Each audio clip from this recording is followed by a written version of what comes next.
So it's a whole ritual that's being done, and you don't have any idea why you're doing it.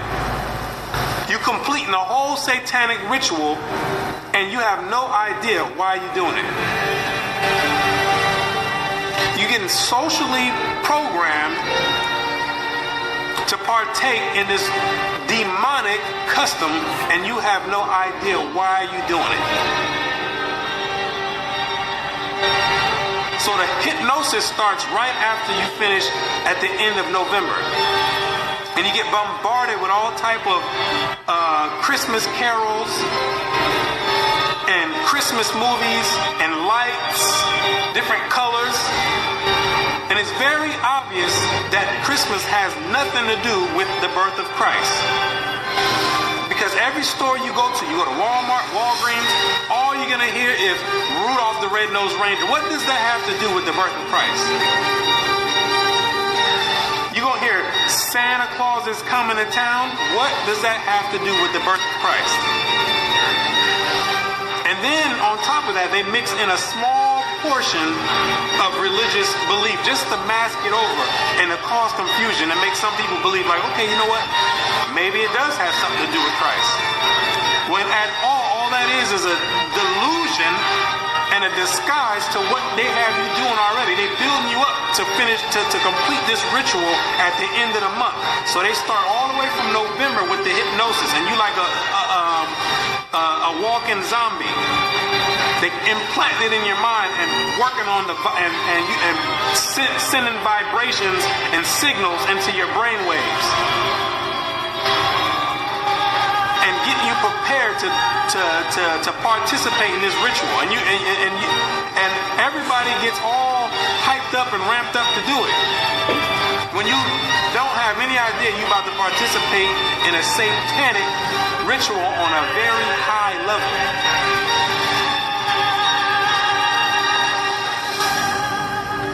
And Christians talking about they're going to put the Christ back in Christmas. How you going to put the Christ back in Christmas when Christ was never in Christmas?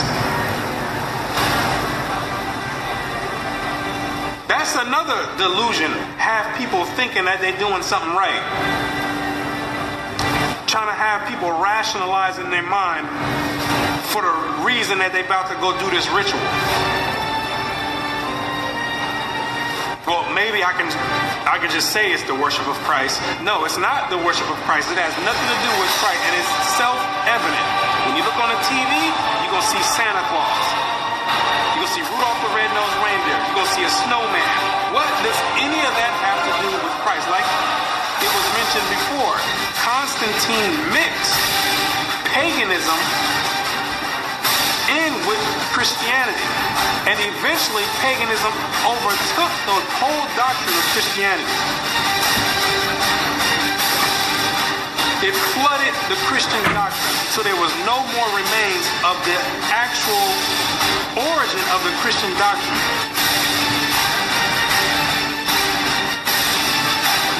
That's essentially what happened. And now you left doing satanic worship. That's how clever Satan is. He done slid his way all the way into Christianity, and nobody would ever take the time to look and say, you know what, let me find you. Everybody looking for Satan somewhere else. Maybe Satan over here. When Satan got his home base and headquarters right in Christianity. He got everybody deceived. Revelations 12 verse 9. And the great dragon was cast out, that old serpent called the devil and Satan, which deceiveth the whole world. When he operating right there in Christianity, no holds barred. He got you celebrating. He got you celebrating Christmas, Thanksgiving, Easter, Valentine's Day, all Babylonian customs, satanic worship, rituals on a high demonic level.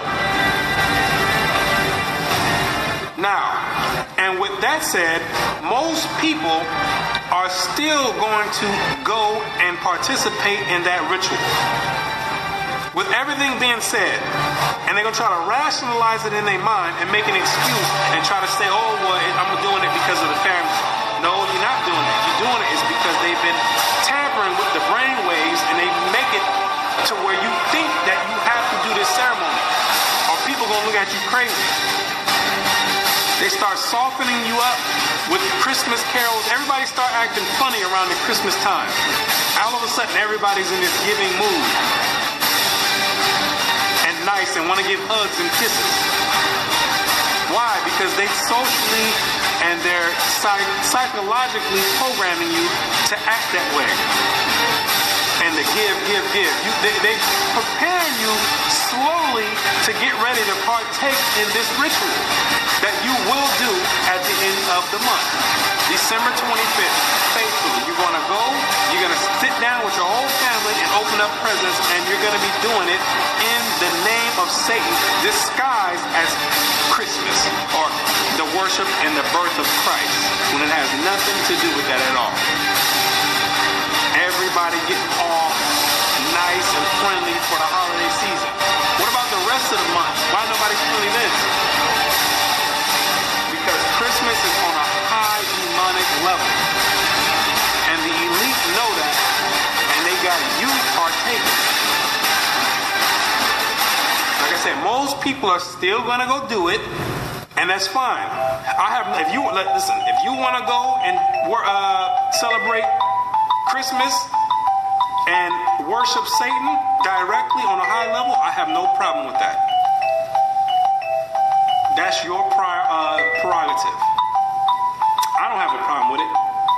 But the Most High God, He has a problem with it. Because you can live it up all you want, have as much fun, crack open as many gifts as you want, decorate as many trees, put as many stars on the top of the trees, kiss as many people under the mistletoe all you want. You can do that for your whole life. That don't got nothing to do with me. But once you enter into the grave and your spirit goes back to the Most High, you got to stand and face Him yourself. And I can tell you right now, you don't want to face Him and you've been celebrating and worshiping Satan. Hebrews 10 verse 31. It is a fearful thing to fall into the hands of the living God, because you're going to have to answer for it. You're going to have to sit there and answer for it. Every action and every deed that you've done, you're going to have to answer for it. I'm not going to have to answer for it. I got to answer for myself. 2 Corinthians 5 verse 10. For we must all appear before the judgment seat of Christ, that everyone may receive the things done in his body according that he have done, whether it be good or bad. So with that being said, if you're going to continue worshiping and celebrating Christmas, so be it. But to those that have an ear, let them hear. And you'll come out of that. And you won't be a partaker of the loophole in the system. And you'll come out of the matrix. So, with that being said, now you know exactly what the origin of Christmas is and these rituals that you're participating in. And you know exactly how Satan infiltrated Christianity with Christmas.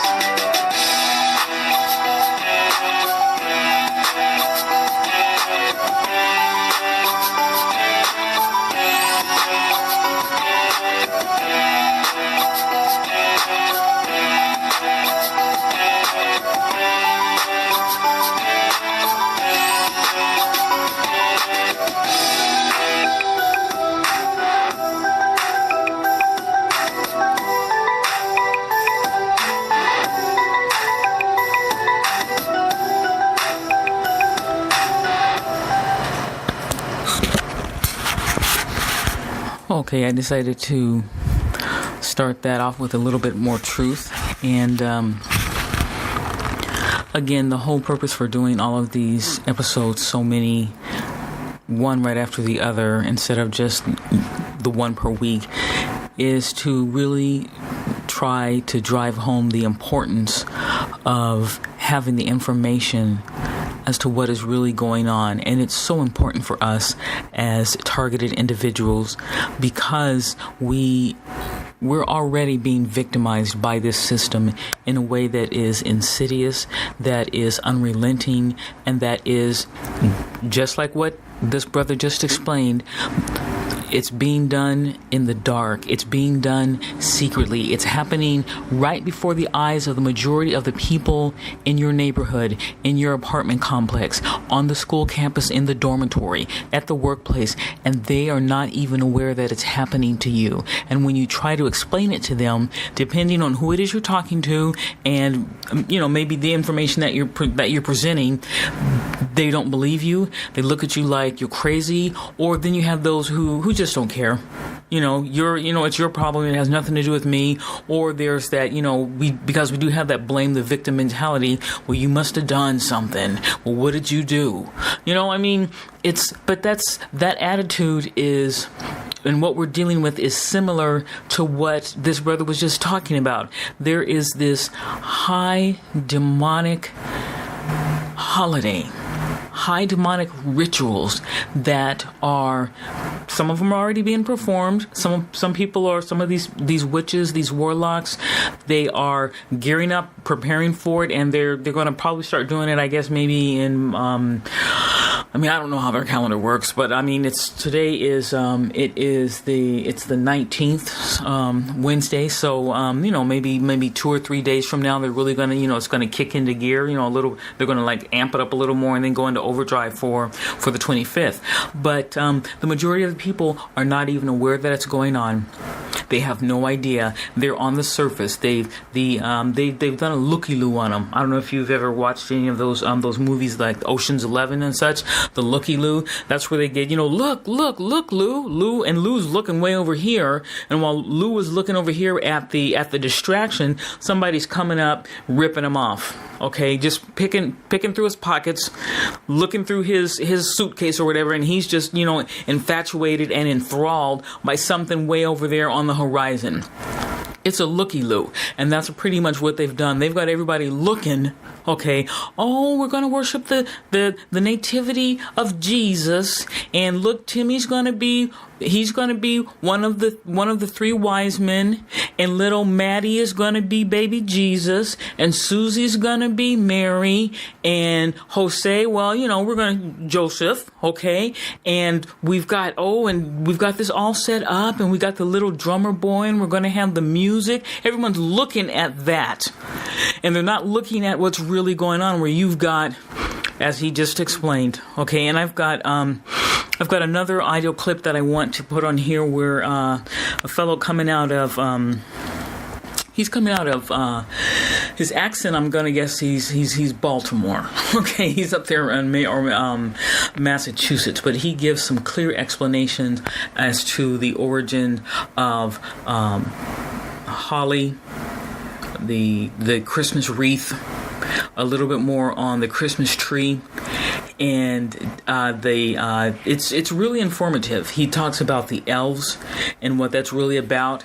And I don't know if you've noticed, but if you look through a lot of the different videos and such that are on, like, say, YouTube, and they're talking about the origins of Santa Claus and such, some of them are a little different. They're not all the same. They're not all giving the same information.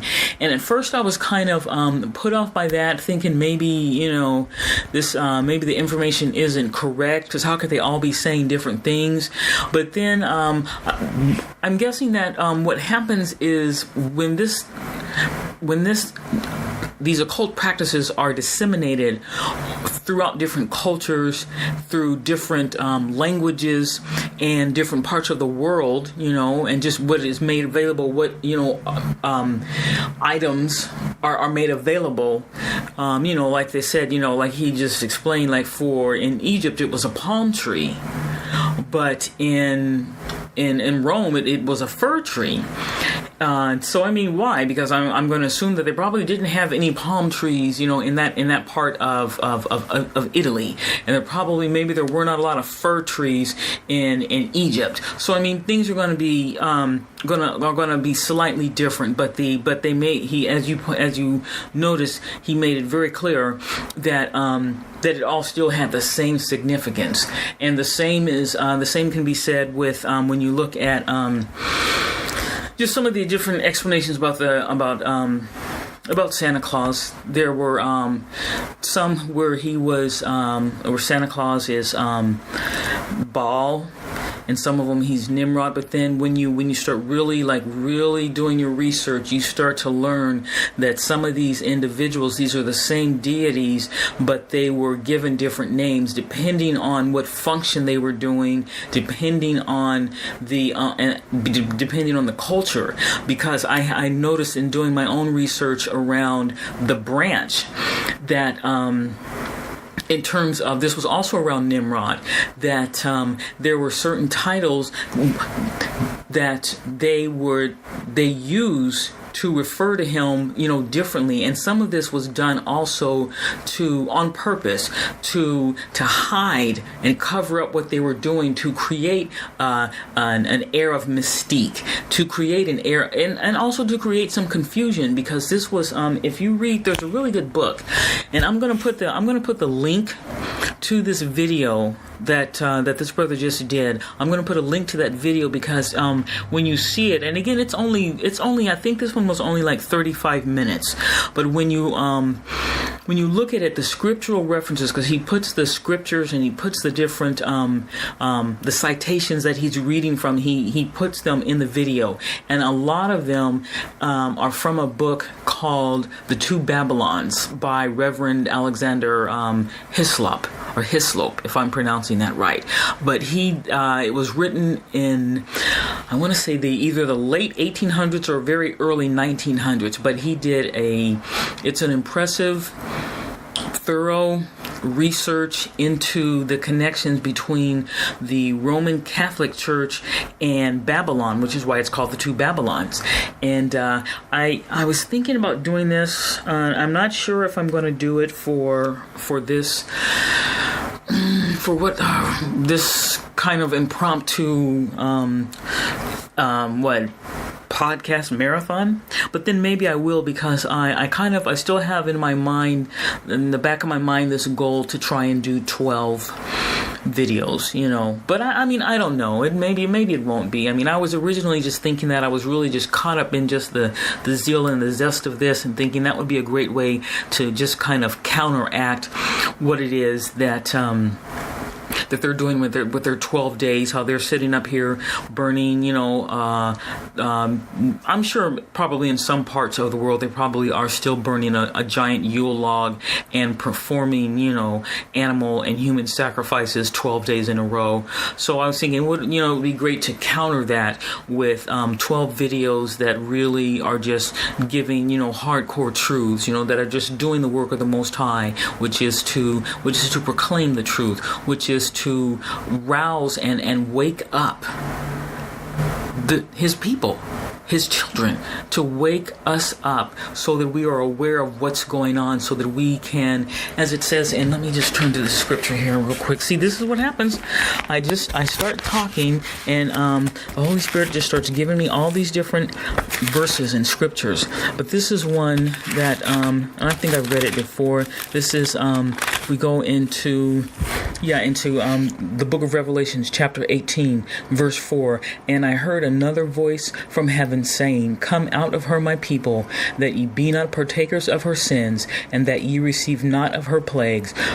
For her sins have reached unto heaven, and Elohim hath remembered her iniquities." Okay. It says, "Come out of her, my people, that ye be not partakers of her sins." Okay. Yeah, you see, I mean, that's what we need to do, but we need to have a reason to come out from among them. Okay, and that's in Corinthians. And then just reading up a little further, chapter 18 and verse 2. No, let's start at verse 1. "And after these things I saw another Malach come down from heaven, having great power, and the earth was lightened with his glory. And he cried mightily with a strong voice, saying, Babylon the great is fallen, and is become the habitation of devils, and the hold of every foul spirit, and a cage of every unclean and hateful bird. And notice it says every foul spirit and a cage of every unclean and hateful bird. Not just a few, not just a couple of unclean and hateful birds, not just, one or two. Okay, it says every unclean and hateful bird. That's what we're dealing with. So that means we're going to we can talk about this. And that's something else that we know is that the Most High, that he's pulling this out into the light, because this is what's going to help us to come out when we find out the truth. Some of us will be so repulsed and so horrified and so shocked when we learn what's really going on that of course we're going to back away from it. Isn't that what you do when you're maybe you're I don't know, maybe you're cleaning out the rubbish bin, and you sweep through and you get to the bottom and you see a bunch of insects, some bugs or whatever, or maybe a couple of spiders. You kind of jump back and you stagger back, go, whoa, okay, just a little shocked. Okay, and that attitude, that recoil, that backing away, that's what we need to do in terms of coming out of Babylon. That's really what we need to do, especially us as targeted individuals.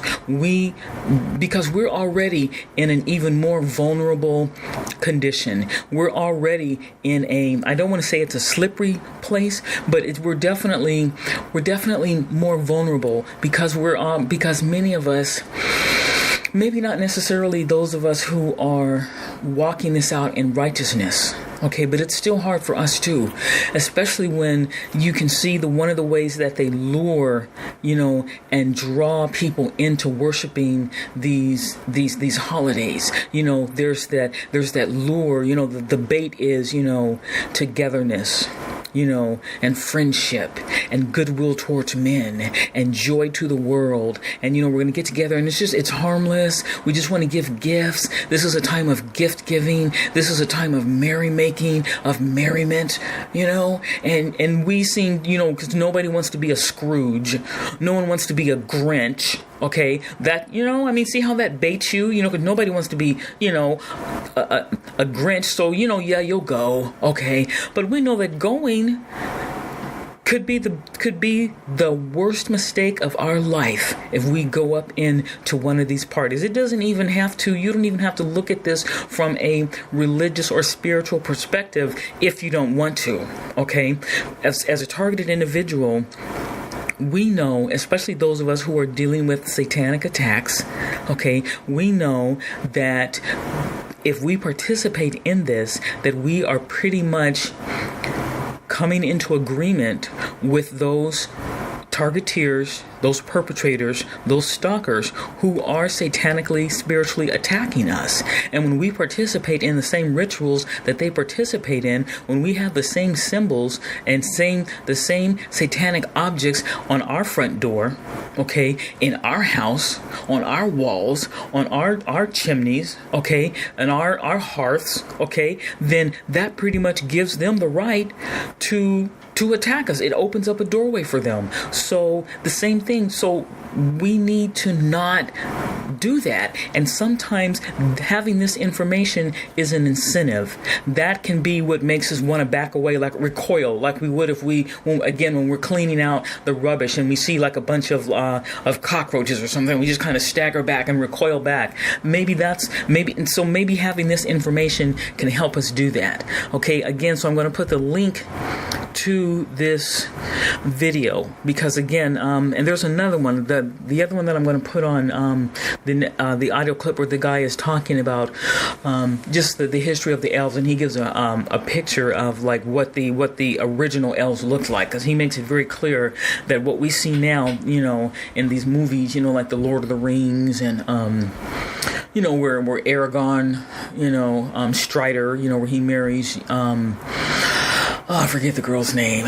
She's an elf, and this guy is giving the full rundown on who these elves are, and he's like, "Look, that's Hollywood. Okay, Hollywood has prettied these things up." But so I'm going to put a link to that one. And again, this is just trying to get this information out. And I think that I wanted to start off with this one because he makes it very clear. I think he just really just gets down to brass tacks when he says some of this is mind control. Okay, when you look at how they're just what goes into making a commercial, what goes into advertising, some of the subtle, subliminal, sneaky attacks that they do to us through the advertising to get us to be participants in this, to be participants and just co-sign our own demise, our own spiritual demise. And he broke it down, I mean, literally, that we're going to be held accountable for this on the day of judgment, that we're going to have to give a reckoning. And for those who don't know, maybe, the grace and the mercy of the Most High and His Son will be such that they will be forgiven, that they'll be exonerated from that. But you and we know, if you're listening to these videos, you can't say that you don't know, that you've never heard this, that no one never told you. You can't say, well, I didn't know that I didn't know that about the mistletoe. I didn't know that about the reindeer. I had no idea that Christmas tree meant that. I thought it was just a beautiful tree. You can't say that because there comes a time when we really need to we need this information so that we can make clear, healthy, safe, constructive decisions, because we want to walk this out for as long as we can. Because we know that for many of us, these programs, these targeting programs, they're not going to stop. There are some who, maybe, I don't know, maybe they'll have the luck of their perpetrators just closing up shop and going away and leaving them alone. Okay, maybe that is the end result for some. But with just the research that I've been doing and just some of these individuals who definitely in the interviews with see the name just Ella Free. Okay, on her channel where she puts the interviews on her YouTube channel. These fellows are coming forward and they're doing what the Messiah said. They are what they're hearing in these closets, what's being said in the dark, they are shouting from the rooftops, and they're telling. Okay, some just to inform, some out of just out of indignation and to help. And I'm grateful for them that they're doing it so that we can get a clear idea of what's going on. And from that, what I'm gathering is that many of us who are in these programs, it's not a punishment or a lesson so that we can straighten up and fly right, and then they'll leave us alone. We are a threat to them. Because of our intelligence, because of the emotional makeup, the emotional landscape, where we have the wherewithal to resist this nonsense. We have the intellect to pierce through, to see what is going on. Again, like I said, I didn't know the names for this, but I knew that I was dealing with something that this wasn't just about, I must have did something wrong. Okay, that makes no sense, especially when you look at the fact that the people who are breaking into homes, who are hacking into computers, who are committing identity thefts, they're doing something wrong. So how is it that they can do something wrong to punish someone who supposedly did something wrong, and somehow it's okay? See, that kind of logic, that's a bird that just doesn't fly. You can't tell me that, and somehow I'm supposed to accept that and be okay with that and just go, well, okay, yeah, I'm going through this because I did something bad. No, I don't think so. And the people who are doing bad things to me, what, they're okay? No. Whoever came up with that, they need to go back to the drawing board and come up with a better justification, because that's just a bird that just does not fly. But at any rate, this is Sabore Bream, and you're listening to the podcast, This Fiery Trial, and this is probably, I think it's episode 46. I think we're on episode 46. But yeah, I'm going to go ahead and just put this other clip on here just to hear what this fellow from I want to say Boston, somewhere in Massachusetts, the information that he gives. But please listen to it, and I encourage you to. I'm going to try to put the links on these, but and so that you can check out the videos. And if not, or if you don't feel like checking out the videos, then at least just like grab a pen, grab a piece of paper, and just scribble down some of what he says, so that you can share this information with someone else, or so that at a later time you can just do some research, so that you can have something to back up your reasons for not accepting the invitations to go hang out and party with people, okay, when one or two of them are perpetrators and they're wearing a mask and they're just trying to wait for that right moment so that they can hurt you, okay? You need this information to protect yourself. You need this information so that you can help yourself. That's what this is about. And please do not take this lightly, okay? Okay, right on. Okay, check this out. On top of the Christmas tree, and just about most Christmas trees, you will find that there is a 5-pointed star. Now the question is, why do we have, such an item on top of our trees? If you recall, well, there's many different candies, little cakes and offerings and such here. All this is here because it goes all the way back to Nimrod. Nimrod himself, as depicted here, this is one of the ancient depictions on a relief of Nimrod. Nimrod himself, if you remember, was the stag god. He was considered the winter god. And just like at Rockefeller Center, where they have these huge Christmas trees every year, all lit up, at the top you'll find the traditional 5-pointed star.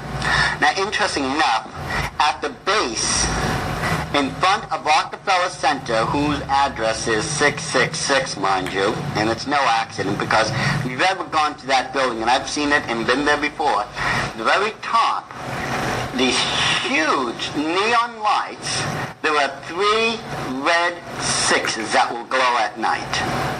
But at the base of this tree is a statue, and that remains there all year. And let me show you a larger version of this. That statue is the statue of Prometheus. Now, Prometheus, if you know your ancient Greek legends, was the one who stole the fire of illumination from the gods and brought it down to mankind. So mankind now had illumination or the enlightenment of wisdom. He stole the fire from the gods.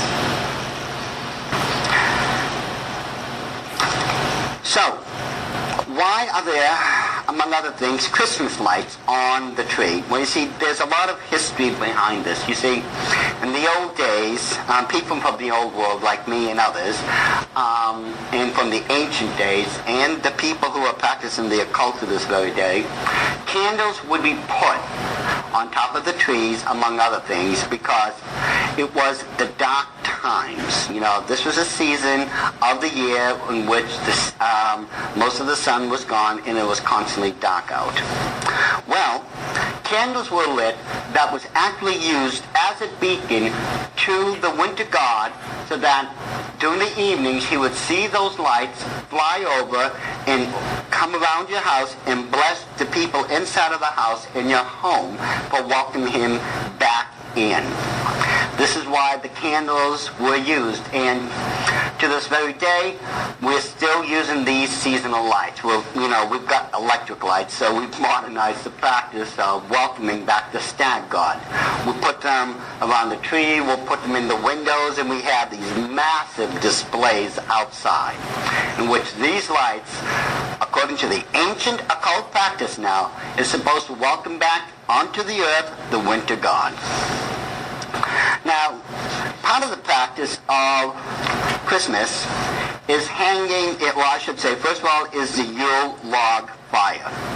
Now this, the log inside of it is referred to as the Yule log. Now it's not called Yule for no reason at all. Remember, this is December 21st, the human night sacrifice of Yule. Now, tradition teaches us in the occult, no longer me because I'm a born-again Christian, God be praised, but tradition in the occult teaches that, first of all, the Yule log should be made out of birch. Once it has been lit and used for the holidays, you're supposed to keep one part of the birch log or the Yule log and set it aside for next year. Why you do this is because you're supposed to take that piece of the Yule log from last year and light this year's Yule log. This way, it's a constant cycle. You take from the old, give to the new keeps rekindling itself over and over again. This, symbolically speaking, is the cycle of reincarnation, because every year you welcome back into your home by lighting the Yule log, the god of the winter known as the stag god, or originally known as Nimrod. Now, what could possibly be so ungodly about kissing underneath the mistletoe? Well, there's a couple things wrong with this, first of all. One thing I will warn you about, people, whatever you do, never touch those berries. 3 of them could kill you. This plant is so poisonous. Among other things that's wrong with it, mistletoe itself was very sacred to the Druids. It was a fertility plant. This was a very sacred plant to the Druids, from which the Illuminati claimed direct ascendancy from. They claim to be the modern day Druids, or the modern day rendition of the Druids. And it's because this is a fertility plant that people kiss underneath it. Now, with the mistletoe, we have another fertility plant known as the wreath. You know, we make a Christmas wreath. It's green and red, and you will constantly find green and red throughout the Christmas season, because in the occult world, those are the 2 colors that are used for this season. And for every season, they do have specific colors that's used for their occult magic and occult belief system. Now, the wreath itself is always circular if they're an occult practitioner, and there will always be candles in the center of it. The reason this is so, as I said before, this is another fertility symbol. The candle or candles represent the male phallic symbol. The circle represents the female reproductive organs. This is why it is, symbolically speaking, a fertility symbol. And this is something, symbolically speaking, we have a circle here, made out of the wreaths, that represents reincarnation. In other words, the life, the birth, and the death of the stag god every single year. And you will find that this symbol originated from the great obelisk in Egypt. Now, here is a picture of the Vatican City. You'll notice dead center is the obelisk. This obelisk here, at the very top of it, in that bowl supposedly resides the charred remains, the cremated ashes of Julius Caesar. But notice dead center is to the side is the Christmas tree. Now, the obelisk itself, and let me explain this to you. Notice how the obelisk is here and there's a circle around it. This is a very ancient occult pagan symbol of fertility. Now, you'll notice that there are sets of lines, 2 here, and all the way around. Now, the reason the obelisk was designed in such a fashion was because it's really, in actuality, a giant heliocentric sundial. The shadow of this obelisk, and all obelisks, wherever they are throughout the world, is going to fall in a certain place depending on the position of the sun. Now, If the obelisk shadow falls within any of these two lines, it is another night of human sacrifice. That's why there is 8 sets of them, because the shadow will fall in between these sets throughout the year. And of course, as I said before, notice, the Vatican Church is going to make sure they have their pagan Christmas tree right here in St. Peter's Square.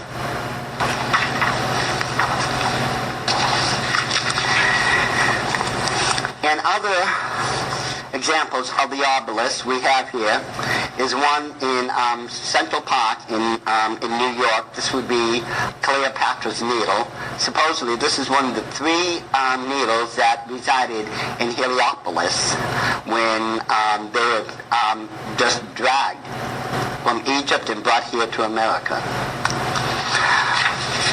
This one here. Well, we've already gone over this one in the first DVD. This particular one was man-made, just like the others, but this one was made here in Washington, D.C. This is, of course, the Washington Monument, 555 feet above ground, 111 feet below ground, making for the total height of this occult pagan symbol 666 feet exactly. And if you notice, like the other ones, here we have the male phallic symbol, and there is a circle all the way around it, which represents the female reproductive organs.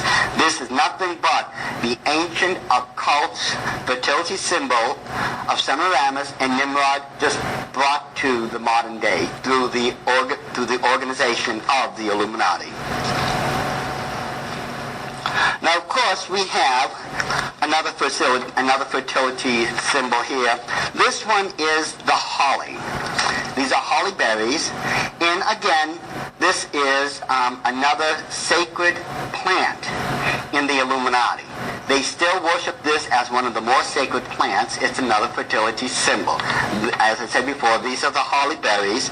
And, of course, there is, from the old country, the person known as the Holly King. Okay? It's from the Holly King, the whole story is behind the Holly King and such, where eventually another person comes into play. From the Holly King, you get who's known as Santa Claus. Now, Santa Claus is an interesting study because, through Santa Claus, the Illuminati has tried to prove that they are like gods on the earth through the myth. Now, when we go through the story of Santa Claus is actually supposed to be all-knowing. I mean, think about this. Doesn't Santa Claus know who's been good and who's been nice every single day of the year? That's one of Santa Claus's ability. He knows exactly who's been good and who's been nice, and he knows how this has worked for each individual throughout the year. Well, Santa Claus has the ability of being omnipresent, or just about, because on the night of Christmas, is he not able to traverse the entire world and literally just about be everywhere at the same time and drop off who knows how many billions of presents? Well, at least that's what the story tells us. And Santa Claus, his sleigh, if you notice, is pulled by 8 reindeers. Now, these are commonly known as stags. This is why, if you notice very quickly, people, Santa Claus is just another representation of the stag god.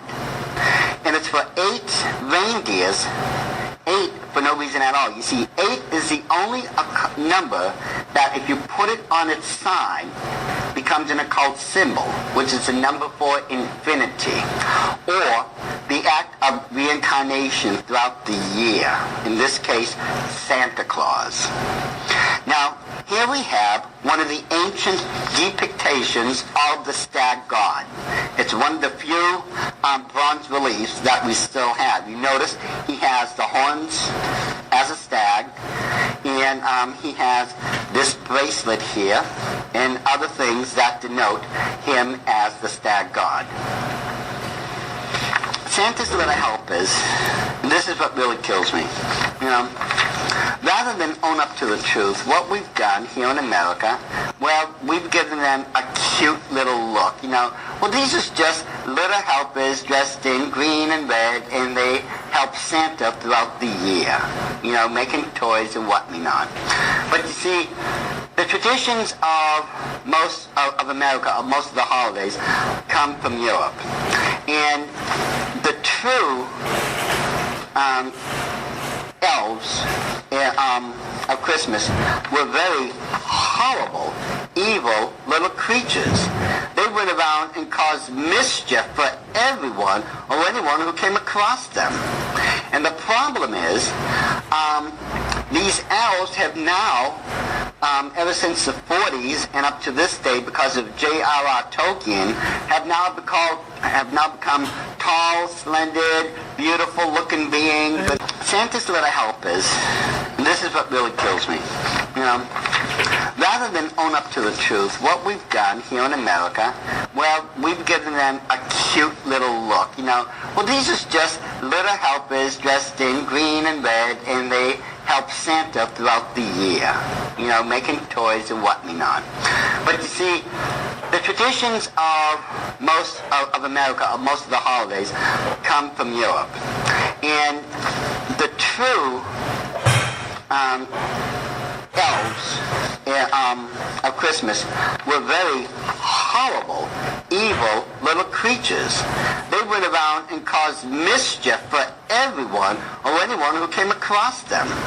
And the problem is, these elves have now, ever since the 40s and up to this day, because of J.R.R. Tolkien, have now become tall, splendid, beautiful-looking beings with great power and all this. They've been transformed as a result of that. But the truth of the matter is, the ancient traditions and pictures do not lie. They point out to us that the traditional elves were nothing but small, demonic, imp-like creatures who caused anyone trouble who came across their paths. And there's a very interesting elf that you'll find in Scotland. It's around Argyll. This is a giant wooden elf. And if you notice, it is anything but a cutesy little, warm, fuzzy little creature. This is a horrible, evil-looking creature. And that's what they were all about. Elves, only became, cutesy once we decided to try to dress up the occult practice of Yule and call it Christmas and make it something palatable.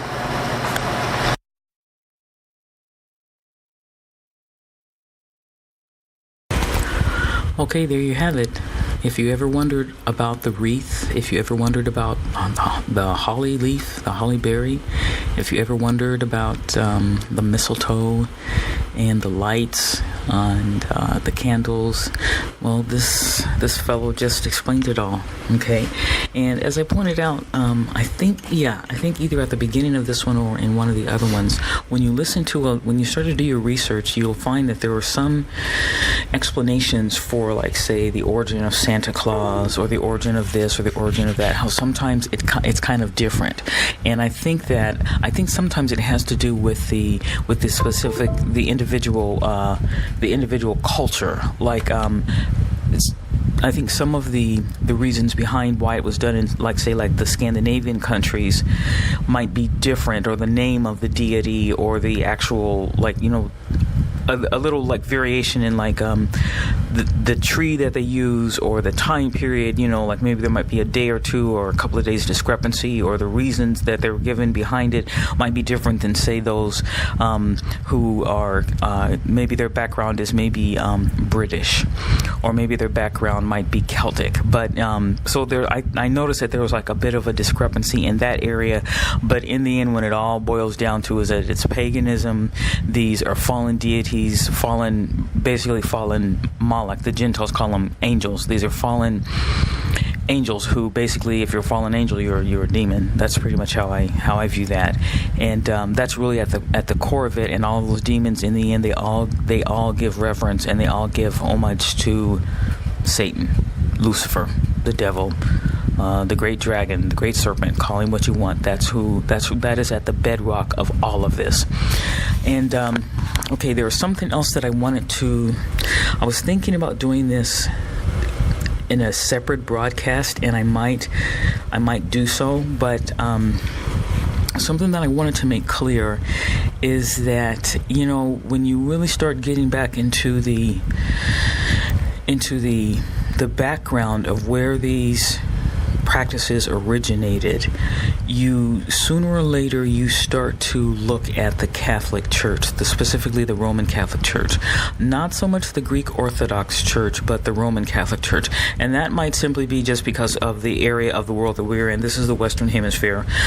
So, I mean, the Greek Orthodox, that's a whole different culture, a whole different, it's almost a completely different perspective when you're dealing with that.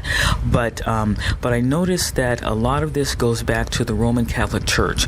Like, for example, let me pull this out here.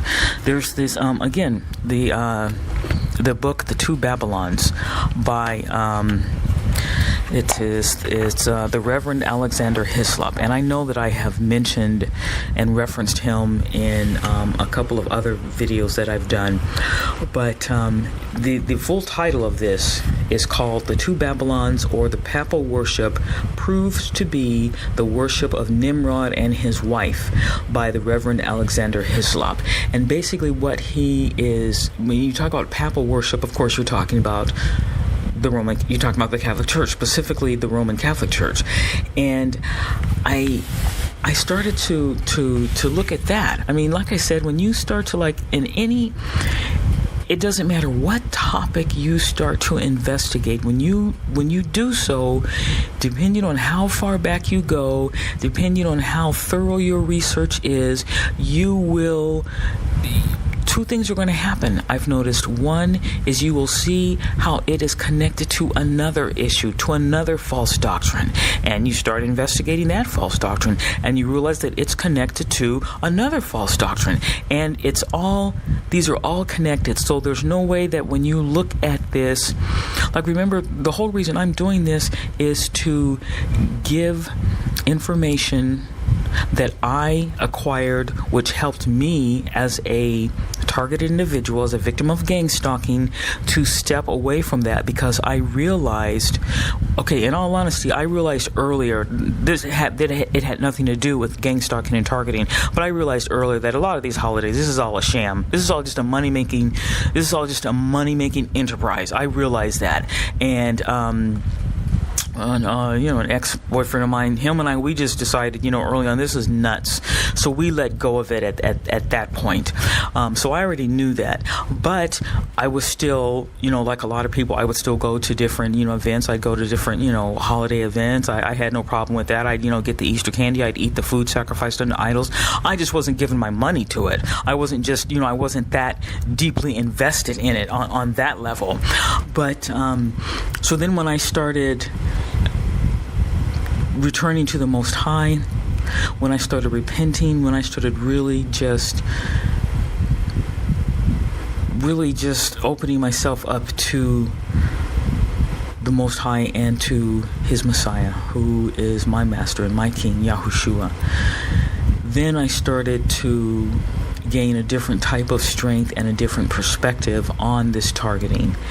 And so from that regard, when I started to look at what was happening, in terms of these satanic attacks, and learning that there was that some of it was also the result of being in the playground of these targeteers in terms of the holidays. Then that was an eye opener. I had never made that connection, so started doing research and studying on that, and just really making that connection. And it just confirmed, and it just helped me to just break away even more. Like I said, not even eating the food, not even accepting gifts, not even giving gifts. I mean, I can give a gift. I don't have to do it during a specific designated time of the year. I just started letting go of it on that level. But sooner or later, I realized that I always ended up that there was a connection between all of these false doctrines. There was none of them that were just simply isolated and had nothing to do with any other. They were all connected. And the other thing is that I realized that sooner or later it eventually all came down to the Catholic Church. And I am not someone who singles out any one particular religion or has any type of a bias towards any specific religion. And I know that for many, in Christendom, there is that split. It's almost like, Catholic versus Protestant. And, depending on where you're at, what part of the world, what country you're dealing with, it's a really big deal. When you go into Northern Ireland, I think it's kind of mellowed out a little bit. But there was definitely a time period there when, literally you could tell literally by there was such a division and such a split and such an enmity and just between those two religions in that particular country. Literally you could tell by the last name who was Catholic and who was Protestant. And that might be something that we can't even grasp in this country. But yeah, you really could. A lot of the Catholics tended to have Irish names, and a lot of the Protestants tended to have British names, and it had to do with again, colonization, the British coming over, colonizing Ireland, and then just that whole thing. But not wanting to get off on a tangent on that. But so I don't specifically harbor any intense hatred or disdain towards the Catholic Church. But I noticed that a lot of this goes back to the Catholic Church, and I started just thinking, why is that? What is that about? Because hey, as far as I'm concerned, this is not about Catholics. This stuff has been going on long before the Catholic Church. The Catholic Church, in all honesty, I could be wrong on this, but my understanding is that the Catholic Church was not even officially formed until 1 or 2 centuries after the death and resurrection of the Messiah. Okay, so a lot of what we're dealing with, this goes back way before that. When you're talking about Nimrod, when you're talking about Semiramis, when you're talking about Baal, when you're talking about these Greek deities, this is way before the Catholic Church. So this is I guess I wanted to say that because in a lot of these video clips and stuff, that is coming up a lot, and there's a reason for that, and that's what I want to explain briefly, but I don't want to really go into it in too much detail in this episode, because I don't want to distract from what it is that what this is about. And the focus of this is sharing with you the information that I learned about, specifically now we're talking about Christmas, but all of these holidays, as to how when we participate in these rituals and these celebrations and bring those different items, like the candles and the wreaths and stuff, when we bring them into our homes, those are pagan, those are satanic symbols, and so we are basically opening a door and allowing our perpetrators and our stalkers, we're giving them free reign. We're just giving them a free ticket. In the Monopoly game, when you get to get out of jail free card, it's almost like that. We're giving them a free pass. They're able to come up in here and do whatever they want. And what can we say? Because hey, we're in their playground. Okay, so that's really what this is about, and I don't want to distract from that, but I do want to say something about this issue in terms of like how everything seems to be going back to the Catholic Church, because I don't want anybody running around here thinking that somehow that I've got an issue with Catholics, because I don't. Okay, but the reason this is, let me just say this briefly, and again, maybe the next video, maybe I'll talk about it then. But what my research has shown me is that what you have happening is that the Catholic Church, the word Catholic means universal. And so what they basically did when they officially formed what we call the Catholic Church, they were basically taking a lot of different pagan customs, pagan worship, pagan practices and rituals, and they were all putting them into one, you're going to appreciate this, into one big melting pot. Okay, and they were bringing them all in, and they put over the top of it. Okay, they put over the top of it the basically what we now call Christianity, because it wasn't called Christianity. Okay, they're trying to tell us that it was, but we know that word Christ, when you do some research around that particular word, you learn that goes back to actually to sun worship. That word Christ that it comes from has nothing to do with the Greek or with the Hebrew Messiah. It doesn't have anything to do with the word Mashiach. It has nothing to do with anointing. It has to do, that word Christ goes back to sun worship. Okay, let me just say that right there to get that out of the way. So to say that they called it that, but what they were talking about, they put a veneer where they put the worships and the belief of those Hebrew Israelites, those Afro-Hebrew Israelites, and now those Gentile followers, also those Gentile believers who were grafted in, the religion, the practices that they had, that organic culture that they had developed, that they had spread throughout that part of the world, they used that to cover it up, because that was what was. And when you read the history of Constantine, you'll understand that his real reason for doing that was political. It was not religious. They tried to make it out as if it was, but it was not. It was all politics. That's the whole reason he did it. Quote unquote Christianity was on the rise.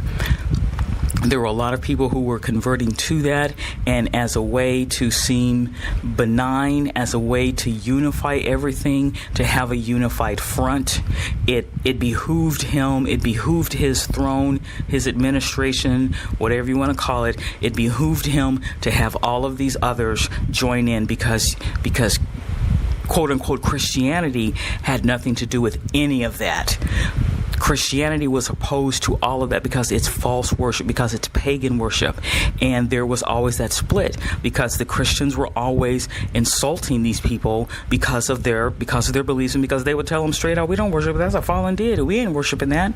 No, we worship this over here, we're not worshiping that. And which is why Christians were always being rounded up and tormented and tortured and killed, because they were always offending these people, because they were so bold with their beliefs and proclaiming their beliefs. But in terms of politics and wanting to present a united front to what you would call it, the world political stage of the ancient world, then Constantine, he needed to deal with that. And he unified it all together so that we're all just one big happy family, and he put over the top of it the veneer, okay, he put over the top of it, quote-unquote, Christianity. But we understand now, because of that, and what subsequently continued to happen, you have what if you look at it really in all honesty, what you have today, it's pagan Christianity. Christianity as we know it today is actually there. It's pagan. It is so infused with pagan practices that you might as well just call it pagan Christianity or Christian paganism. Okay, that's really what it is. But another reason why we end up looking at the Catholic Church, or everything seems to go back to the Catholic Church, it goes back to, and this is just my take on this. This is my perspective on this, and if anyone, disagrees with that, that's okay. This is just how I see it. I don't think I'm too far off the mark. I'm going to be, bold enough to say that. But in all honesty, it goes back to this phrase, the whore of Babylon. And when you look at what a whore is, and when you look at the scriptures, you have women fall into two categories, and women are used to represent people. A lot of times they're used to represent kingdoms. Men are too, okay, but women are. When you're talking about a righteous people, when you're talking about a holy people, then the word that tends to be used is virgin. When you talk about a wicked people, then the word that tends to be used to represent them, it's usually a whore. It's usually a prostitute. And that's just the way it is. If you like that or you don't like it, that's just the way it is. But when you look at what a prostitute does, a prostitute people pay her to have sex with her. She allows men to enter her, if you can understand what I'm saying. But she gets out of it, she gets money, so she gets wealth. And depending on how successful she is, she gets status and fame. And if you look in some cultures, even in the United States, okay, you have some prostitutes who they can get pull, and they can get a bit of sway and power within a certain community, depending on who their customers are, depending on their clientele. She can call up a senator and have some issues solved. She can call up the sheriff and have some of her girls take, if they've been arrested, having them, letting them go, and there'll be no charges pressed against them. They can get some pull too. So if you've got a successful prostitute, then she gets money, she gets wealth. She also has she gets power. Okay, and so when you look at the Catholic Church is an entity. Okay, and the ancient deities that were worshipped in the ancient world, they enter her, okay, and because the Catholic Church is still around, they are still being practiced and being called upon today. And as a trade-off, what does she get? She gets money, and she has power. And there are many videos, many documentaries, many books written, many articles written, which confirm the power that the Catholic Church has, that papal office has, that the Vatican has. They have a lot of power, and they have a lot of wealth. And how is it that they get that? If you really look at it in terms of what calling on, worshiping on these deities and such, these deities that were in the ancient world, they're still being worshipped today. Why? Because they have entered into this prostitute, and they have given her money, and they have given her power, and they are still being recognized and called upon and worshipped to this day. There it is. Right there.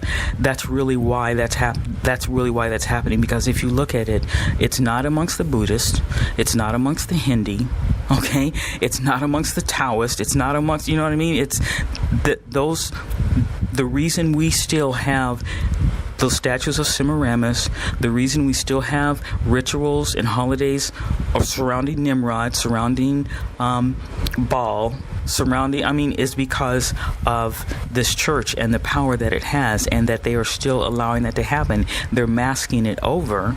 The names are, have been changed. We're giving different reasons for why it is that we're worshiping these holidays. It's not, it's not out in the open as it was in a lot of the, the ancient customs, but you notice that they're still here. Those ancient civilizations are gone.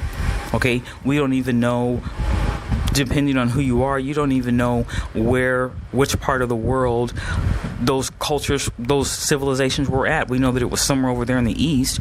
We know that it was somewhere in an area that the world is now calling the Middle East, but we don't know exactly where these civilizations were at. We have no idea. We don't know anything about their languages in terms of how they spoke. We don't know anything about their literature. We don't really have any knowledge about their the customs of the clothes that they wore, the dishes that that they ate. We know nothing about that, but we know about their gods. Okay? We know about those. We know about the rituals. How? Because they're still being practiced. How? Why? How is that possible? Because of the Catholic Church. Because they took those gods, those rituals, they universalized it all. They gave it a Christian veneer, Christian trappings, and lo and behold, it's still here. Okay? So yeah, I just wanted to say that. And again, the whole reason I'm doing this entire marathon of episodes for this fiery trial is because we are in the midst of a season of holidays, which are really hell-idays, and they are intense. They are some of the most powerful. They are highly demonic, and this is one of the tactics that these gang-stalking programs use to torment us, to harass us. They use demonic attacks. They use spiritual attacks. And one of the ways that we allow that to happen or make it easier for them is when we give them the legal right to do so. And one of the ways that we give them the legal right to do so is by participating and celebrating these holidays with them. Okay? I mean, look, if you're going to go to a tree lighting ceremony, don't be surprised when your stalkers show up there too. Okay? Just come on, let's keep it simple. If you're dealing with that weird type of, I call it that almost, I don't even know if this is an official name for it, but that electronic synchronicity where you are, I mean, I've experienced where I've been dealing with something, and then I'll turn on the television, and lo and behold, the commercials and such are actually, they're like in tune with what I was dealing with throughout the day, or what, and how that's possible, I don't know. The only thing, I mean, it's kind of creepy and crazy, and maybe even bordering on conceit, to think that someone is watching me throughout the day and they're noticing, okay, she went to the DMV, she was really upset and frustrated with being in the long line, and then X number of hours later I turn on the television and there's like 2 or 3 different commercials or on the radio, and they're talking about the frustrating lines of the DMV. Is that just a coincidence, or is there some type of weird synchronicity? If I'm dealing with where I've got a cold and severe sore throat, and I'm trying to get an appointment at Kaiser to be seen, so that I can get some, just find out what's going on and maybe get a note to be excused from work, and then lo and behold, I come home, I turn on the television or the radio, and there's all these different commercials, sometimes even back to back, that are talking about Kaiser Permanente, or that are talking about cold medication and cold relief. Is that just a coincidence, or am I reading too much into this? And that's just surface examples. I mean, I can get even more deeper and even more personal, but I just don't want to. But I mean, how does that happen? Okay, so think about that. So if it's happening on that level, what do you think they're able to do if you're sitting up here, if you've got satanic symbols in your home and you're participating in satanic rituals and you don't know it, but they know it, and they're sitting up here participating in the same satanic ritual, then you can't be surprised when you get attacked at night. I mean, can you see that, how we're opening that door, we're building, there's a bridge there, there's a connection, a bridge which they can cross over. But if we shut that door, if we burn that bridge, or knock it down somehow, one of the ways that we can knock it down is by not having the wreaths up.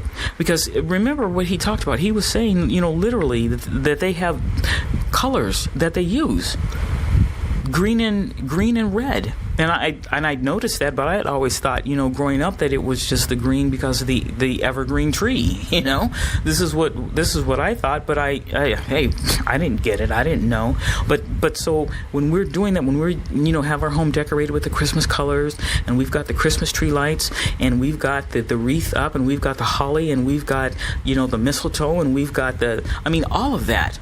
Those, and we're literally celebrating. We're going to the festivities. We're doing the gift exchanges. Okay, we're literally eating the foods. We're eating the mincemeat pie. We're drinking, the rum and the eggnog, and there's somebody's giving us a plate with the stuffing, and it's got the Christmas turkey or a slice of the Christmas goose or the Christmas ham, and we're eating the foods too. I mean, and then we seem to can't figure out why that night or the next night we're having dreams and we're seeing some of the people that were there at the celebration or that were at the activity, and they're the ones that are walking through our dreams doing stuff and saying weird things, and just all kinds of weird perverse imagery is connected with it. Think there's a connection?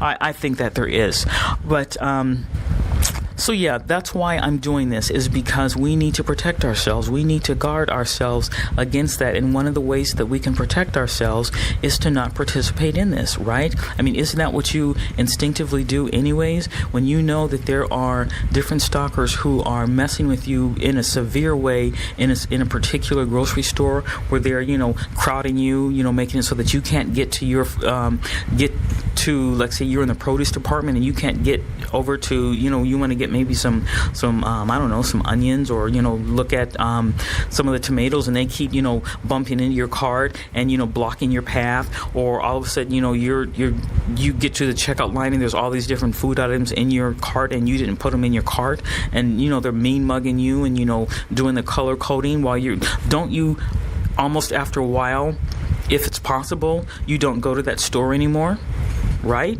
I mean, so how about applying that to the holidays? If you notice, when you go to the Christmas party on campus and you participate in the sorority or the gift exchange that they set up, and you're drinking the rum too, and you let them, you go under the mistletoe and you let them, put a little pin on you, it's got a little bit of green on it, and it's got a little bit of red, and maybe a little bit of holly and one of the little berries on it, okay? And then that night or the next night, and then a couple of nights in a row there, you're having weird dreams, and some of the people from the gift exchange are walking through your dreams, and you're having just weird, sensations, and you feel like maybe you're being sexually assaulted, or you're feeling somebody sitting down on your bed, or you feel like there's somebody watching you in your house. I mean, after a while, I think maybe the correct instinct to avoid those people, to not go to any more of their activities for the rest of the holiday season, that's the right instinct, and you need to follow through on that. You need to take the holly, you need to take the wreath, you need to take the Christmas tree lights, you need to take all of that and toss it in the trash. I was listening to one video where the fellow was talking about taking whatever these items are and getting some lighter fluid and just burning the stuff. I mean, but we need to really protect ourselves, and we need to find ways to deal with the loneliness and the isolation, because sometimes the reason that we're going to these events is because we're lonely, because there is such a push, because there is such a, literally sometimes it's subliminally, or it's subliminal, and sometimes it's really overt, where they're really pushing this. It's a social thing. It's a time for families to be together. It's a time for merrymaking and joy to the world, and all of these little catchphrases that make it possible to open ourselves up to being a part of this satanic demonic worship, which is really what it is. And so that hits us because we are social creatures. We are already dealing with loneliness, and it's exacerbated during this time period, during this season. And so we need to find a way to combat that. And sometimes just simply knowing the truth can help combat it. When we get lonely, we think, gosh, I wish I could go to that party. Maybe just, that feeling, maybe like literally say, instinctively to yourself, yeah, let's go to the party so we can get, trampled on and emotionally, deceived by some perpetrators, by some psycho satanic cray-crays that are sitting up there waiting to pounce. I mean, remind yourself of that, because that's really what's going to happen. That's really what they're doing, not just to you. And again, depending on how big of an area you're in, you're not the only one. If you're in a huge metropolitan area and they're going to have a huge Christmas tree lighting ceremony, just know, okay, that there's probably going to be about, 5 to 10 to 15 gang-stalking victims up in there, showing up at the city central to be a part of the tree lighting ceremony, and that following them, dogging their trail, bird dogging them, are about 3 to 5 stalkers. Okay? Just know that's just accepted. Okay, that's just an accepted fact on my part. So what do? I don't go to the tree lighting ceremony. I don't have any Christmas ornaments up in my place, and I don't care what it looks like. I don't care what people think. I'm sorry. I'm not willing to compromise or open myself up to be damaged spiritually, emotionally, and depending maybe even physically because of a feeling. Okay, and this is something for me that I was also able to work out earlier, just doing a lot of 12-step recovery, because for a lot of addicts, a lot of alcoholics, a lot of the family and friends of alcoholics, and addicts, this is a time period that's hard for them too. And so one of the ways that they've dealt with it is that they will have huge marathons. They'll have Al-Anon marathons. They'll have ACA marathons. They'll have Alcoholics Anonymous marathons, Narcotics Anonymous marathons, where you can literally go to a meeting at 1 a.m, 2 a.m, 3 a.m, even if it's just you and 2 other people. Even if it's just you and 4 other people, you can go there, and there's going to be some coffee, there's going to be, some donuts, there's going to be some literature, and you can literally sit and talk. And sometimes those early meetings are better because there's not a lot of people there.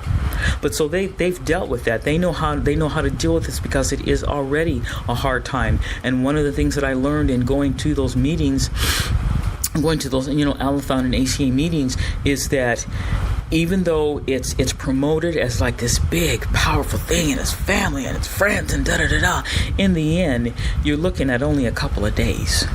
Okay? That's all it is. It's just a couple of days, and then it's all going to ease back down to normal. These people who are, being nice and friendly and, giving goodwill to men during this HELL-iday season, they're going to turn around and be the same jerks that they have always been come January 2nd. Okay? And some of them, the jerk, the cruel part in them will rise up December 26th or December 27th. Okay?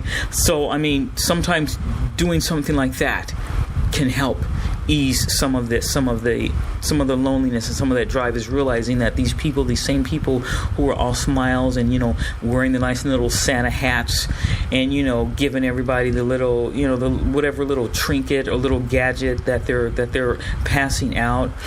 Some of these same people, it's a mask, it's a front, and these will be the ones who, if given an opportunity, will walk through your dreams, will try to come up and casually touch you or stroke you and do some exchange of energy or get you to come into some type of agreement, which will then allow them to do something with you. Why would you want to hang out with somebody like that? Seriously, if you knew who some of your perpetrators were, would you really be willingly hanging out with them? I don't think so. I mean, yeah, sometimes you have to.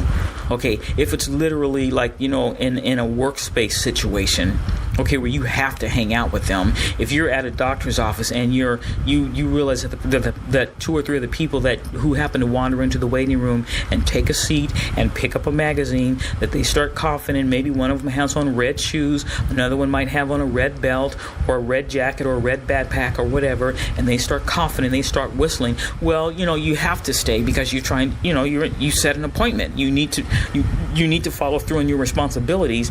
But that's a situation where you have to. But willingly, would you? Would you really literally do it if you didn't have to? Of course not. You would not hang out with them. So take that and apply that to somebody who's offering you during this time period, these holidays, when they start inviting you to their little Christmas parties, and you're getting lonely, and they say, "Oh, come on, you want to go. You want to go. Well, look, what are you going to do? You're going to be home by yourself, sitting there with the television? What are you, crazy? Come on, man, just go hang out. Come on, come hang out with us. There's going to be some really good eggnog. I mean, come on, man. We're going to, there's going to be a couple of gifts. I even got you a couple of gifts." Sometimes, even though it might seem hard to resist that, you have to resist that. And one of the things that I learned in just doing my own recovery, my own therapy work, a motto that I came up with, if I'm not mistaken, I think my therapist actually might have come up with it, but it made sense, it resonated within, and I use it to this day, and that is this: you cannot give an honest and sincere yes until you learn to give an honest and sincere no. You have to be able, in order to have boundaries respected, in order to guard your own boundaries, you literally have to be able to say no. And you can start off very slowly with simply saying something like, I really don't think so. It's just really not going to work. I mean, paraphrase it if you have to. But eventually get to the point where you're able to say no. You don't have to say it in a mean way. You don't have to be defensive. You don't have to, get, brothers, you don't need to pop that chest out. Sisters, you don't need to, no, girl, no, you don't need to, tilt the head. And, you don't need to do all that. Just, it ain't going to work. Man, I'm really sorry, but, I got something. This is not going to happen. I'm sorry. I got, literally. And literally schedule things to do, so that when you say, if you say, something else has come up, that you're not lying. Something else did come up. What was it? There's going to be a marathon of LA Law. You don't have to tell them. You don't have to tell them what it is that came up, okay? Or that might be the day that you decide to go. That might be the night where you decide to go home and binge all 3 episodes of Daredevil on Netflix, or when you decide to watch all of the seasons of Luther with Idris Elba, and there is nothing wrong with that, okay, at any rate, but seriously, if that's what it is, then that's what it is. But you don't have to tell them that. You can just simply say, "I can't, sweetie, something else has come up, I'm not going to be able to go, but I thank you so much." There it is. Boom. You're being honest. And you're also defending that boundary, okay? And that choice to not hang out with these people when you know. And the person who's doing the inviting might not even be the perpetrator. They could be just someone they're just happen to be friends with someone who they don't know is messing with you. They might not know it, okay? But you don't have to get into it and tell them, well, look, this is what I'm dealing with. I'm a TI, and, so-and-so and so-and-so who you hang out, they're the ones who always, whenever I walk by the coffee shop, they're the ones. You don't have to tell them all that. I mean, if you don't feel like it. But seriously, you can set your boundaries, find ways to say no until you can literally say no. But that is what I learned, and that resonated with me, and I use it to this day. You cannot give a sincere yes until you learn to give a sincere no. And there it is. But anyways, I'm going to put on these next few clips. This is going to, again, talking specifically about December 25th, because that's the day for a lot of people when it's the hardest. Because they're sitting around opening gifts and everybody's having a good time, and here you are out, out in the cold, and you ain't, and da-da-da-da-da-da, and yada, yada, yada. And sometimes there was such weird stuff happening with me where I wouldn't even take phone calls, because I would hang up the phone and then weird things would start happening. Just the whole, the ringing in the ears and all that weird stuff. It's hard.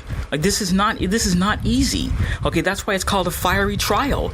Okay, a fiery trial. Remember, that is the name of this podcast. And some of you, I'm sure you understand what I'm talking about. And in fact, I'm thinking maybe for December 5th, December 25th, I'm thinking I've never done one of those live streams, but maybe I might do one. I don't even really, at this point, I don't even know how to do it. I know there's, they offer that, but I don't know how to do it. I think you have to have like a moderator, and you have to, I don't know. I don't even know if anybody would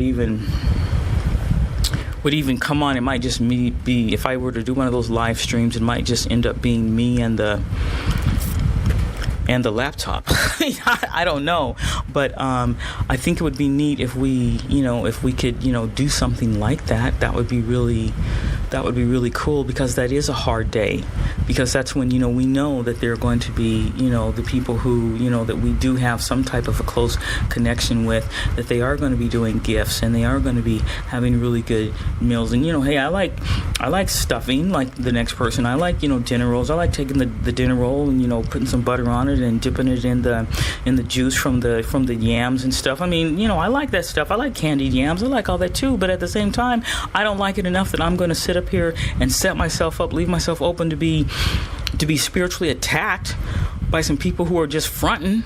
I'm not going to do that anymore. No, I mean, the days of being a willing, participating victim, those days is over. Oh no, you truly might be able to, stalk me and torment me and violate me on your own, but the days of me willingly, knowingly helping you stalk me and target me, not gonna happen. Just not going to happen. If it's possible for me to avoid being stalked and tormented and violated, then I'm going to do what's possible. I mean, I acknowledge and admit, I'm just one person. I don't really have a lot of power, or clout or whatever on a physical level, not even on a social level, not even on an emotional, political, financial level. I ain't got it. Okay, so my targeteers and stalkers, they got me when it comes to that. But wherever it's possible for me to set up and keep a boundary and keep my guard up and keep the shield up, then I'm going to do so. And a lot of times, the only way that I can do it is just to turn to the Most High and ask Him to cover me, ask Him to dress me from head to toe in the armor of the Most High. Prayer, fasting, anointed holy oil, writing praises. I mean, I do what I can, and it works, which is why I'm even telling you to do so, is because it works. If I've done something and it hasn't worked for me, then I'm not going to tell you to do it. Okay, there it is. But anyways, so let's just continue listening to, this is a clip from a brother. I got it from his channel. It's called Yosef. And it is, he's going to be talking about again, more about this specific day, the 25th. And hopefully this will help you keep your resolve to not be involved in any type of activities surrounding, these holidays. I'm not saying, stay in your house and, close the doors and sit in the corner, in fear. I mean, hey, if you want to go out and take a walk, life goes on. Life still goes on. Because what about these cultures that don't celebrate anything on the 25th? Right? They haven't shut down. Life hasn't ended for them. So why should life end for you? I'm just saying, don't participate in those activities that we know that are connected with celebrating this holiday. That's all I'm saying. And I'm not telling you to do so like I'm ordering you, like I'm commanding you. I mean, I have no authority. I'm just sharing with you what I know and what works for me, because the idea is for us to walk this out as long as possible, and to walk it out in righteousness. That's it. So let's keep listening to some of these audio clips.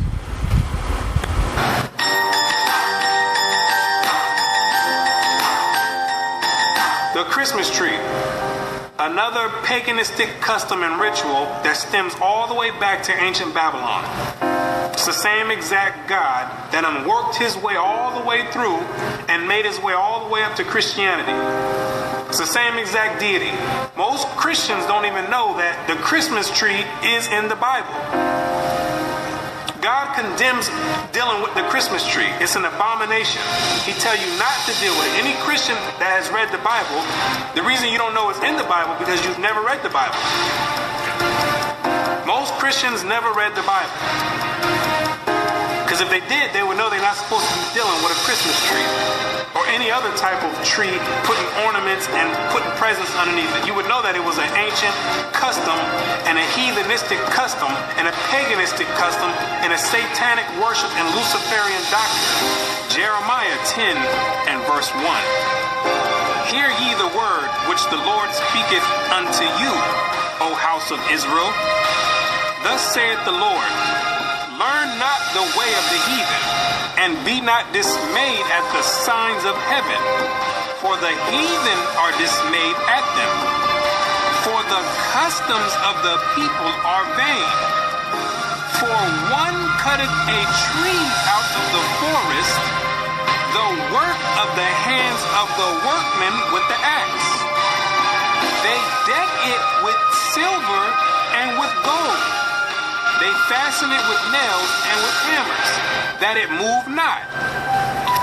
The Christmas tree, now so common among us, was equally common in pagan Rome and pagan Egypt. In Egypt, that tree was the palm tree. In Rome, it was the fir. The palm tree denoting the pagan Messiah as Baal Tamar, the fir referring to him as Baal Berith. The mother of Adonis, the sun god and great mediatorial divinity, was mystically said to have been changed into a tree. So early Rome denoted the palm tree as Baal Tamar and the fir tree as Baal Berith. Which, when you understand anything about religious origin, you'll know that these are all the same gods. They stem from the same gods back in ancient Babylon, the worship of Nimrod, reincarnated after he died when he was deified by his mother Semiramis. He became known as Baal, and then became known as Baal-zebub or Beelzebub. And when you read the Bible, that's the highest ranking demon in the demonic forces. Luke 11 verse 15. But some of them said, he casteth out devils through Beelzebub, the chief of the devils. He's the head chief demon of all the legions underneath him. So when you have this tree in your house, the Christmas tree, you're dealing on a high level of satanic worship, whether you know it or not. You're dealing directly with Satan himself by participating in that satanic ritual that you do yearly. You're conjuring up spirits right there. You conjuring directly. That tree is the direct porthole to Satan himself, the Beelzebub. The Christmas tree, as has been stated, was generally at Rome a different tree, even the fir. But the very same idea as was implied in the palm tree was implied in the Christmas fir. For that covertly symbolized the newborn God as Baal Berith, Lord of the covenant, and thus shadowed forth the perpetuity and everlasting nature of his power. Not that after having fallen before his enemies, he had risen triumphant over them all. Therefore, the 25th of December, the day that was observed at Rome as the day when the victorious God reappeared on earth and held at the Natalis Invictus Solis, the birthday of the unconquered sun. Now the Yule log is the dead stock of Nimrod, deified as the sun god, but cut down by his enemies. The Christmas tree is Nimrod redivivus, the slain god come to life again. So the Yule log is representation of Nimrod being chopped down, his death. Then you put the Yule logs into the fire. Most people don't do that part of the ritual because most of you don't have a fireplace to put it in. If you got money in your own place and an actual fireplace, those are the ones that partake into that ritual. Then after that, the Yule log gets burnt. Then on Christmas Day represents the reincarnation of Nimrod, which is the tree. The Christmas tree with the presents underneath it, because the legend has it that after Nimrod was reincarnated, he'd come in the nighttime and leave presents underneath the tree. So it's a whole ritual that's being done, and you don't have any idea why you're doing it. You're completing a whole satanic ritual, and you have no idea why you're doing it. Zondervan Bible Compact Dictionary. Christmas, the anniversary of the birth of Christ, and its observance celebrated by most Protestants and by Roman Catholics on December 25th, by Eastern Orthodox churches on January 6th, and by the Armenian Church on January 19th. The first mention of its observance on December 25th is in the time of Constantine, about AD 325. The date of Christ's birth is not known. The scholars themselves know that Christ was not born on December 25th. They know that for a fact. That's factual to them. But what happens is the government sets up preachers to go out and tell you some fabricated lie and have you teaching and participating in satanic rituals while they sitting back twirling their thumbs because they know that they know the truth already. And while you over there conjuring up demons, they sitting back laughing, enjoying it, and getting power. Constantine himself knew when he set it up that Christ was not born on December 25th. He knew that. He knew that it was a pagan ritual that was passed down from the Babylonians to the Egyptians, to the Greeks, all the way down to the Romans. And that all he was going to do was compile it together and have all the Christians thinking that they worshiping Christ, when he knew good and well that it had nothing to do with the birth of Christ. The governmental system today knows that it has nothing to do with Christ, but they're not going to say anything. They write it in the books, but they're not going to say anything because you are conjuring up spirits and giving power to the demonic forces that rule the earth. How then did the Roman Church fix on December the 25th as Christmas Day? Why, thus, long before the 4th century and long before the Christian era itself, a festival was celebrated among the heathen at that precise time of the year in honor of the birth of the son of the Babylonian Queen of Heaven.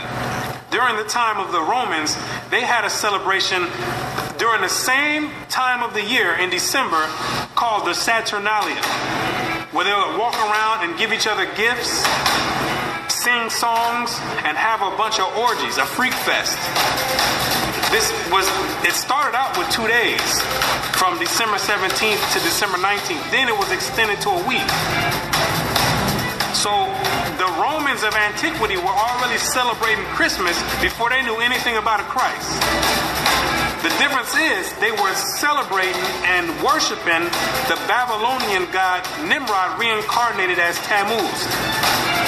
They changed the name to Saturn. It's the same God, deified as the sun god.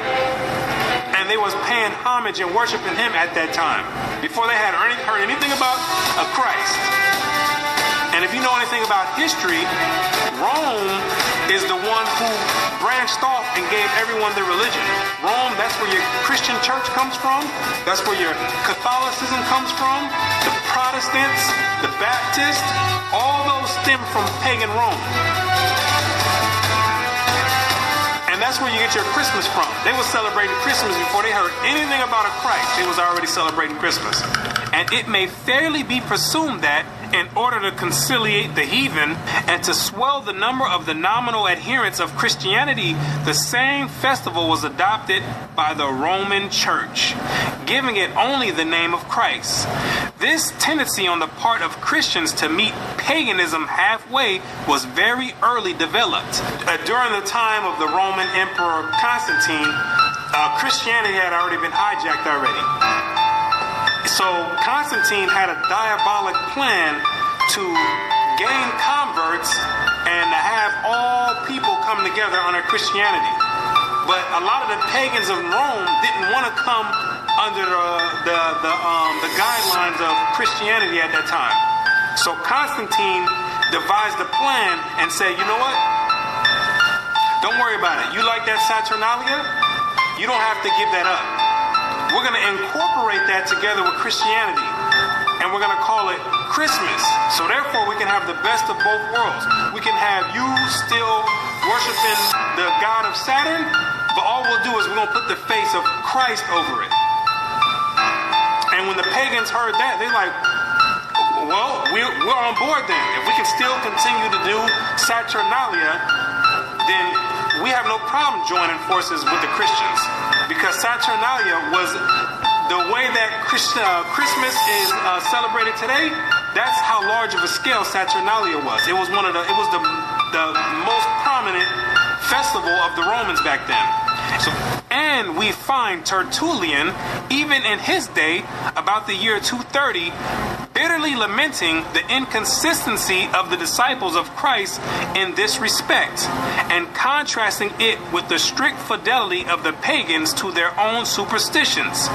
By us, says he, who are strangers to the Sabbaths and new moons and festivals once acceptable to God, the Saturnalia, the Feast of January, the Brumalia, and Matronalia are now frequented. Gifts are carried to and fro. New Year's Day presents are made with din, and sports and banquets are celebrated with uproar. Oh, how much more faithful are the heathen to their religion, who take special care to adopt no solemnity from the Christians. Upright men strive to stem the tide, but in spite of all their efforts, the apostasies went on till the church, with the exception of a small remnant, was submerged under pagan superstition. Christianity had already been infiltrated heavily by Satan. They already started changing the day of worship. They switched it from the Sabbath day, which is Friday sundown to Saturday sundown, and they changed it to Sunday. The Romans did, another pagan day. The Most High commanded to worship on the Sabbath day, and that's what they did, the Israelites did during the time of Christ, pre-Constantine. And they end up changing it and adding pagan days to it, which is Sunday, the worship of the sun. They had already started switching up the doctrines, and there was a few good men that were actually left that upheld the actual true doctrine of Christ in its true essence. And after a while, so much paganistic rituals and customs flooded in Christianity that the men who actually upheld the original doctrine, they ended up getting flooded out, because the pagans already overflowed the Christian church. That Christmas was originally a pagan festival is beyond all doubt. The time of year and the ceremonies with which it is still celebrated prove its origin. In Egypt, the son of Isis, the Egyptian title for the Queen of Heaven, was born at this very same time, about the time of the winter solstice.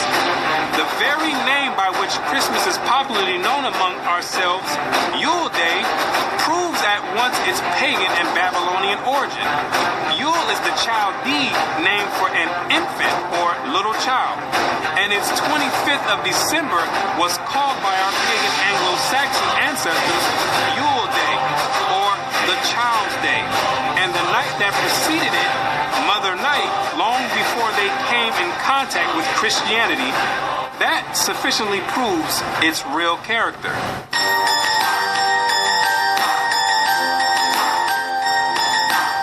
The candles in some parts of England lighted on Christmas Eve and used so long as the festive season lasts were equally lighted by the pagans on the eve of the festival of the Babylonian god, to do honor to him.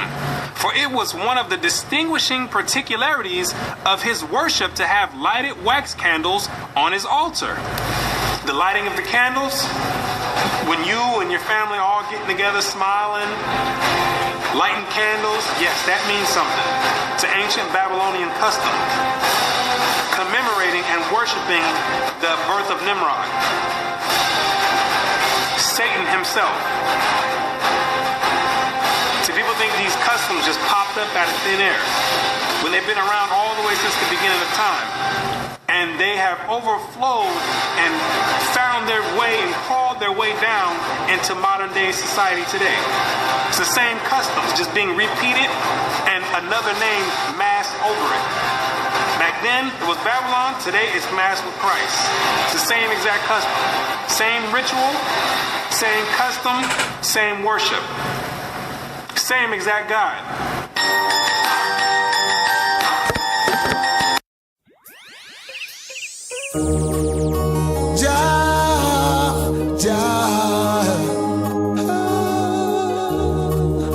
Bless our very souls, yes, yes.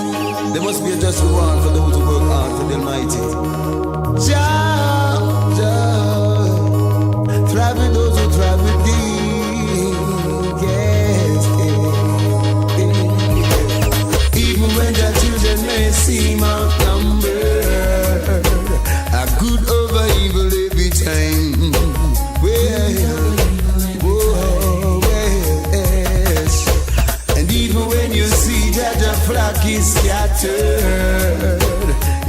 I save mankind.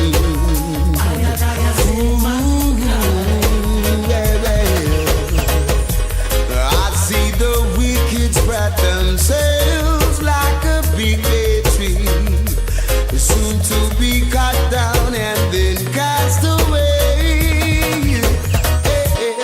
Why do the heathen rage from day to day, trying to stop the children from giving God the praise? And though they fight, they're only fighting in vain.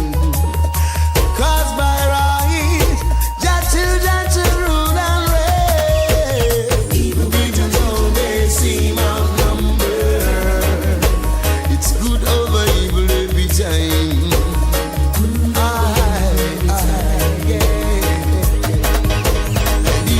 Just like they seem all scattered, Isaiah and I save mankind.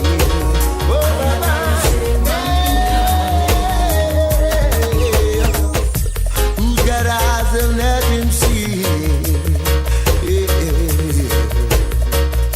And he who's got ears, just let him hear. When time gets rough, remember the Diana will never give up.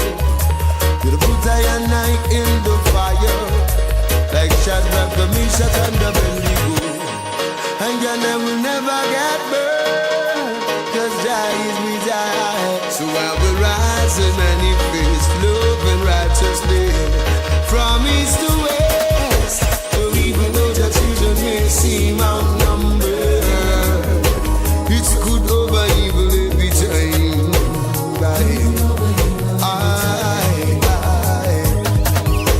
And even when the flock is attacked and scattered, Isaiah and I save mankind. Choose a little love. Yes, yes. When Jah sent Jonah to Nineveh,